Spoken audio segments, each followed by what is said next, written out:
तो पाणीपाग को नहीं आसला बड़ खबर आहरी 4 दिन छेचिब आज प्रबल वर्षा नहीं 11 जिला को येलो वार्निंग जारी करिछि पाणीपाग विभाग। बंगोपसागर सृष्टि होइतिबा अवपात दक्षिण आभ्यंतरीण ओडिशा देई आगक बढ़ुछि, जार प्रभाव दक्षिण आभ्यंतरीण ओडिशा 24 तारिख जाए वर्षा संभावना रही। सेपटे आसंता 12 घंटा मध्य अवपात उत्तर पश्चिम दिगरे गति करी छत्तीसगढ़ को अग्रसर हेब और दुर्बल हेब। यही अवपात प्रभाव में आज राज्यर विभिन्न स्थान में प्रबल और अति प्रबल वर्षा रेकर्ड कराई। तेज आज प्रबल वर्षा 11टी जिला को येलो वार्निंग जारी करिछि पाणीपाग विभाग। बालेश्वर, भद्रक, जाजपुर, केन्द्रापड़ा, कटक, जगतसिंहपुर, पुरी, खोर्धा, नयागढ़, केन्दुझर और मयूरभंज को येलो वार्निंग जारी करिछि पाणीपाग विभाग। यह समय गोटे कि दुईटी स्थान में घंटा प्रति झटका पवन 30 ରୁ 40 किलोमीटर बेगर बहिबा सहित वज्रपातर संभावना रही।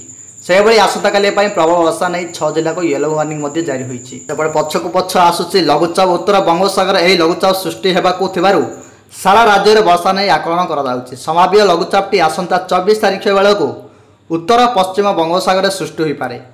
परवर्ती समय यह लघुचाप अधिक घनीभूत होगा सह सारा राज्य में वर्षा कराइपे। मुख्यतः राज्य में 23-25 तारिख पर्यंत राज्य में प्रबल और अति प्रबल वर्षा नहीं आशंका रही।